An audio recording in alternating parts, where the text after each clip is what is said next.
Hello, I have 2 stacks of books next to me. I'll try to pick them up. Watching this video, I did not think I would be able to pick this many books, but apparently I was able to. That being said, welcome to my stack of shame. These are the books that have been on my shelf for the longest, or maybe books that haven't been there for the longest of times, but that I've been desperate to read while they were being released, and then I just somehow didn't read them. And one thing I do have to say is that I'm pretty proud of myself, because I've seen people with like 200 plus videos, which no shame, but that couldn't be me. These haven't been on my shelf that long, but these have been on my shelf longer than other books that I've already read, and that's how I distinguish. I think the longest book from here has been maybe on my shelf for 2 years, and that's it. I usually really try to tend to read my books until I've read every single one of them. I'm not doing too bad, I would say, because these are 1, 2, 3, 4. I cannot count apparently. 1, 2, 3, 4, 5, 6, 7, 8, 9, 10, 11 books. And I think I could have done worse. Maybe I can use this video as an excuse to finally read them, because most of the time I just kind of forget why I wanted to read a specific book. Not all of these, but for some of them I forget what they're about, and then I need to remember. Maybe I want to read one of these afterwards. We will see. Let's start with the first and only classic in here. Oh yeah, on this, in this stack. And it's Maurice by E.M. Foster. And as you can tell, I've already cracked the spine, and I already read like maybe the first 10 pages, and I'm embarrassed to say I never read anymore. And it's not because I didn't like it. I really much liked it. I've never found a single moment in time where I wanted to read it, but I really truly am promising that I want to read this summer, because first of all, I usually tend to read gay literary fiction in summer, and this is like the book in that direction, in that genre. But I never found the motivation, but I do think I want to do it pretty time soon. I'm wearing a sweater, it's not even that warm. I bought Maurice maybe a year ago with one of my friends, and we wanted to body read. I think that's also a problem, and we just never did, like we always tend to do when we want to body read. Yeah, and that's the only problem. But I do really want this year to be focused on classics more than ever, and so I think this will be one of my next reads, hopefully. I'll keep you updated, or you can follow me on TikTok maybe, because I pretty often talk about books after I finish them on there. Let me tell you what Maurice is about. A tale of bravery and defiance, this intensely personal novel was completed in 1914, but remained unpublished until after Foster's death in 1970. A founding work of modern gay literature, it tells the story of Maurice Hall, a privileged young man who finds himself increasingly attracted to his own sex. Through Clive, whom he encounters at Cambridge, and through Alec, the gamekeeper on Clive's country estate, Maurice gradually experiences a profound emotional and sexual awakening. Maurice offers a powerful condemnation of the repressive attitudes of British society, and is at once a moving love story and an intimate tale of one man's self-discovery. I'm promising this to myself right now. I shall read this soon, because this truly seems like a book I would adore. But from all of these books, I really hope this is one of the ones that I read next. Next book, some people might also consider a classic. Those people are me. And even though I haven't had it for a long time, I am profoundly ashamed that I haven't read it yet. And it's The Vampire Lestat by Anne Rice. And why am I ashamed, you ask? Well, I only bought this like in December. It's May now. But I'm a big fan. I'm a big fan of Lestat. And I love the first book, I love the TV show, I love the movie. I've lost motivation. But I really want to. I'm saying that I have time to read this until the next season gets released, which it's been taking forever. But yeah, it hasn't been on my shelf that long, but this is maybe out of all of these the one I feel most badly about, just because I really wanted to read it, and then I just didn't. I should tell you what The Vampire Lestat is about. Lestat, the vampire hero of Anne Rice's enthralling novel, is a creature of the darkest and richest imagination. Once an aristocrat, Once an aristocrat in the heady days of pre-revolutionary France, now a rock star in the demonic, shimmering 1980s. He rushes through the centuries in search of others like him, seeking answers to the mystery of his internal, terrifying existence. He's a mesmerizing story, passionate, complex, and thrilling. I just love them, but also I hate the formatting of these books. But it's whatever. And the next book is pretty embarrassing. I think this has been on my shelf for 3 years. I think this is the book probably that's been on there the longest. And it's Florence Given's Women Living Deliciously. This is the wrong book, right? This is absolutely the wrong book. I was like, something doesn't seem right. The book that I was meant to be talking about is her actual first book, because that was the second book. And it's Women Don't Owe You Pretty. There are many, many, many better books if you want to read about actual feminism. But I think, especially the second one, for being confident and such, and breaking the bounds of the patriarchy, these are good books. Because they're mostly about confidence and being a woman. Women Don't Owe You Pretty is the ultimate book for anyone who wants to challenge the outdated narratives supplied to us by the patriarchy. It will teach you how to protect your energy, tell you that you are the love of your own life, and that today is a wonderful day to dump them. Florence Given is here to remind you that you owe men nothing, least of all pretty. And if there's one thing about Florence Given's books, gorgeous. I think I literally bought this 3 years ago, and I still haven't read it. They're pretty, but like I said, I don't read nonfiction. You see, this is what I mean. I might find motivation to read this because I just saw that there's an R.F. Kuang review on here.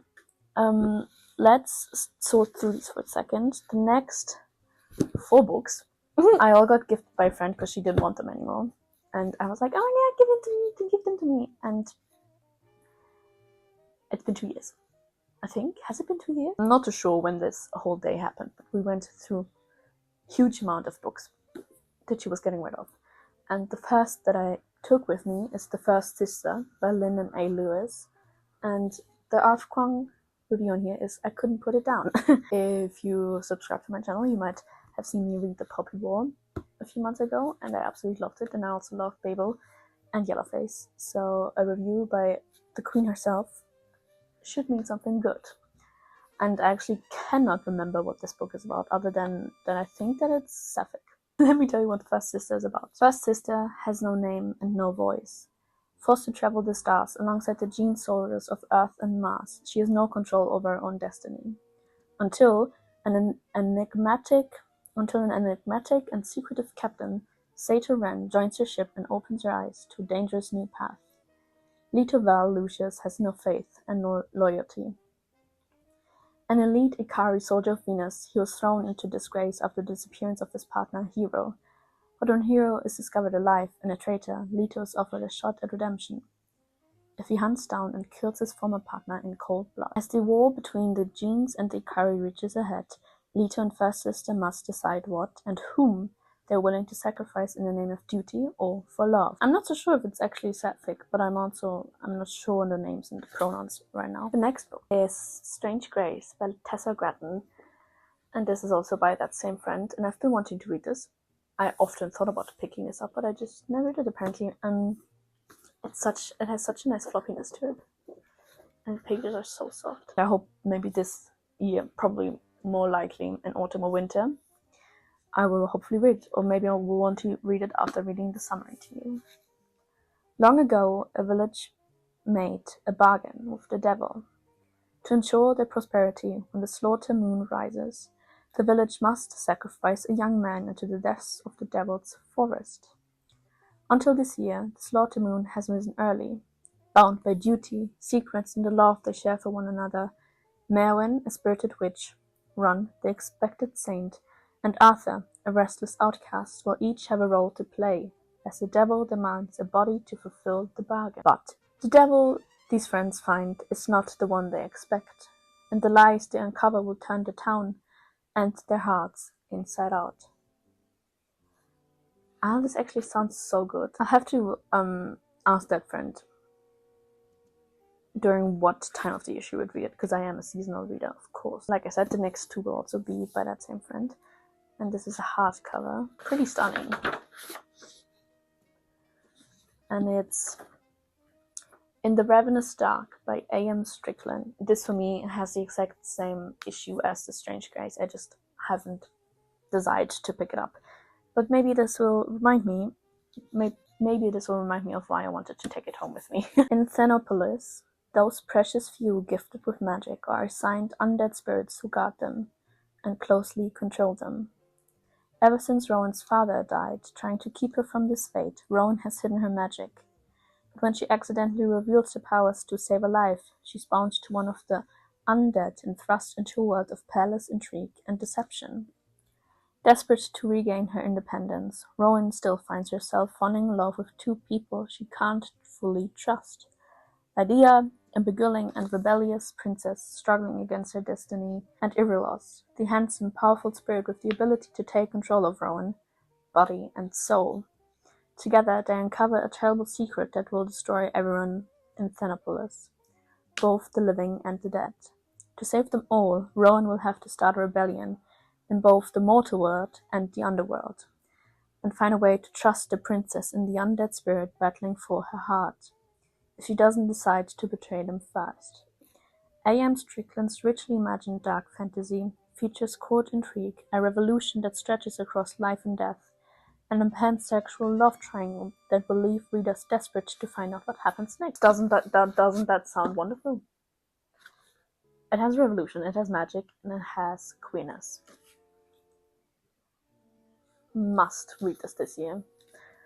If I don't, please hold me accountable.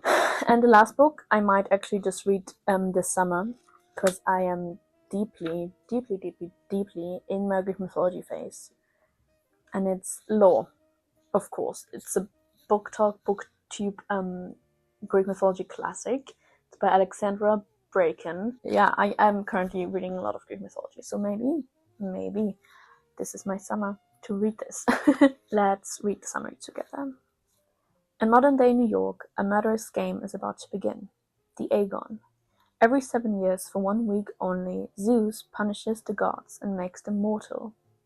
Forced to walk the earth, they are savagely hunted by the descendants of ancient bloodlines who are eager to kill a god and seize their divine power and immortality.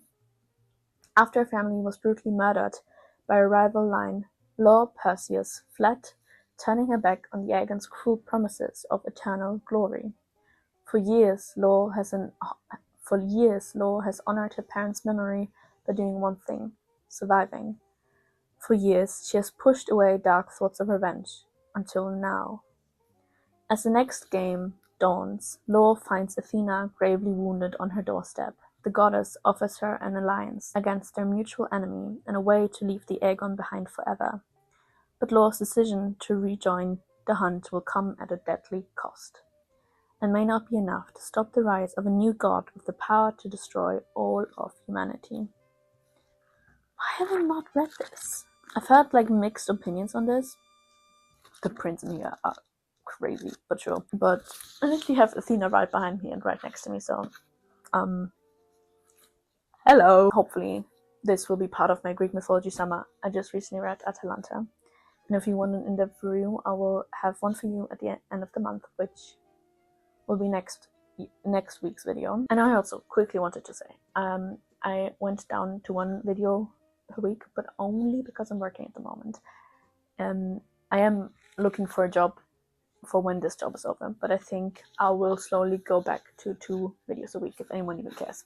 Anyway, we have 4 more books to go through, and these are truly embarrassing. I don't know if it's visible on camera right now, but I have a shelf dedicated to Leigh Bardugo's work.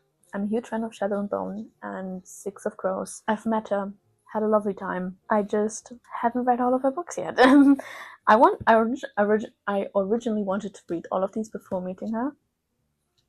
I met her last June, so that didn't work out. But yeah, the 3 books I haven't read by her, first of all, are these 2. And if you know anything about Shadow and Bone and Six of Crows, these are of course part of that same universe. I got these books for Christmas 2023. I have not touched them a single time since. I really want them to, of course, have the full collection of her writing, but then also because I desperately wanted to read them because I love the characters in here. No one to blame but myself, because I love this world. I love this so much. I think I kind of need something to get me back into it. And ever since they cancelled the show, RIP, I've just been sad about this entire universe. I think maybe I just need to be pushed to read them because I think I will absolutely love them, and maybe I should make a reading vlog. If anyone's interested, I would. I love reading these books. I'll tell you what King of Scars is about. King of Scars is about. I do not know if I should tell you about this one in case this is a spoiler. I don't know. I maybe also don't care. But yeah, it's King of Scars and Rule of Wolves. King of Scars is about this. The people of Ravka don't know what Nikolai Landstov endured in their bloody civil war, and he intends to keep it that way. Yet, each day, a dark magic in him grows stronger, threatening to destroy all he has built. Zoya has devoted her life to rebuilding the Grisha army. Despite their magical gifts, Zoya knows the Grisha cannot survive without Ravka as a place of sanctuary, and she will stop at nothing to help Nikolai secure the throne. Far north, Nina Zenek wages her own kind of war against the people who would see the Grisha destroyed. Burdened by grief and a terrifying power, Nina must face her past to have any hope of defeating the dangers that await her. Ravka's king, Ravka's general, Ravka's spy, they'll risk everything to save a broken nation. But some secrets aren't meant to stay buried, and some wounds aren't meant to heal. That's King of Scars, and I just decided that I actually shall not tell you what Rule of Wolves is about, because I do not want to give anything for myself away. And the last Leigh Bardugo book, well, kind of this one, and then also another one, and it's so embarrassing because I actually started this one, as you can tell. It just wasn't the right time to read it, because I know I'll love it eventually, because it's dark academia and fantasy. Perfect. And it's the 9th house, of course. Everyone loves this, everyone knows this. And I just haven't, even my mom has read it at this point. And I'll only allow myself to buy the second book when I actually read this one. So, welcome to the 9th house. Galaxy. Alex Stern is the most unlikely member of a Yale's freshman class. A dropout and the sole survivor of a horrific unsolved crime. Alex was hoping for a fresh start. But her free ride comes with a catch. She has been tasked with monitoring secret societies, notorious haunts of the rich and powerful. Now there's a dead girl on campus, and Alex is the only person willing to look deeper, because the societies are far more sinister and extraordinary than anyone ever imagined. They tamper with forbidden magic, they raise the dead, and sometimes they prey on the living. A tale of power, privilege, and dark magic. 9th House is Leigh Bardugo's mesmerizing Sunday Times best-selling author adult debut. Yeah, I really need to read this. It's really cool. I just really like the worlds that Leigh Bardugo builds in her books. On to the last book. And although I think this is the newest addition to my shelf, it's the one I'm most... No, the Vampire Lestat is the newest edition, but this is the one that I'm most embarrassed about, because I proudly always claim myself to be a huge fan of this author, and I was mad at everyone reading this book before it came out as an ARCs and whatever, and I was mad at all the book release parties in the UK that I wasn't part of. Then the day it got released, I ran to the bookstore and bought it, and ever since then I haven't touched it. No, actually, I think I started reading it. I'm on page 70. That's just embarrassing. I think I will have to reread it. And then it's Intermezzo by Sally Rooney. I'm a huge Sally Rooney fan. I don't know what happened. I think I usually tend to read her books in summertime. So I think that might have been a problem because it got released in September, I think. Yeah. I think there was so much hype happening, and I was so hyped, and then I just didn't read it, and I think I was also in a reading slump at the time, and I just couldn't read it. And when I started it, I actually really liked it. But I stopped reading it, and I'm actually gonna put it down, forcing myself to start it again. I think it just would make sense to read it from the beginning, because I kind of don't remember anything. I do, but not really. Aside from the fact that they are brothers, Peter and Ivan Kubek seem to have little in common. Peter is a Dublin lawyer in his 30s, successful, competent, and apparently unassailable. But in the wake of their father's death, he's medicating himself to sleep and struggling to manage his relationships with two very different women. His enduring first love, Sylvia, and Naomi, a college student for whom life is one long joke. Ivan is a 22-year-old competitive chess player. He's always seen himself as socially awkward, a loner, the antithesis of his glib elder brother. Now, in the early weeks of his bereavement, Ivan meets Margaret, an older woman emerging from her own turbulent past, and their lives become rapidly and intensely intertwined. I think I just truly need to find the right moments to read her books, and that's not a bad thing at all. More than often, if I would have maybe a book that I didn't like, read it another time, I maybe would have liked it. So I'm hoping I'm reading this summer, and let's pick out the books that I hope to read next. These three are most likely to be read next by me, not as in tomorrow or today, but I think out of this list, these are the books I'm reading this summer, hopefully. And the others I'm seeing for myself to be read in autumn or winter. And maybe I'll even be motivated to read these two. We will see. But there's many books on my shelf that need reading. But these are truly the ones that I've been most shamed. These are truly the ones that I feel most guilt about. And it's Intermezzo, Law, and Maurice. And that's my stack of shame. I think this shouldn't, well, I feel ashamed about it. Only because I desperately wanted to read all of them. But I don't think it's bad. Like I said, books need their own time and place, and they will get them one day. I don't think I won't ever read any of these books. I think I'll give them all a try, even if I don't like them. If it turns out I don't like them. And I have put myself on a book buying ban, so sooner or later I will have to read this. Maybe if you want to, if you feel brave enough, tell me how many books you have on your stack of shame. It's okay if there are way more on your stack. If you've read any of these, please let me know your thoughts. And see you in the next one. Bye!